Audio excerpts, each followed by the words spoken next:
do I fit 7 decades into 1.5 minutes? I'll try. Born to resist apartheid, I'm in exile from my country, South Africa. As an asylum seeker, I know the insecurity of trying to find refuge.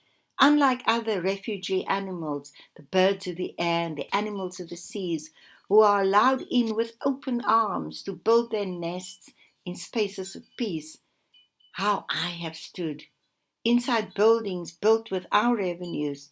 They make us stand in queues only to deny us entry, as with suspicion and fear they make it clear that we are not welcome here. Coming across seas, we are met with ball guns.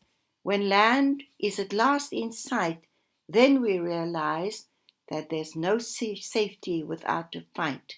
Now, here I am in London, England, where they heard my story, recognized my plight, and gave me refuge, for which I'm grateful. But it's not the end of my story, for it continues. Not the end of our story, which needs to be told. My request to you is tell your story, write your history, so that we together can break the chains. Thank you.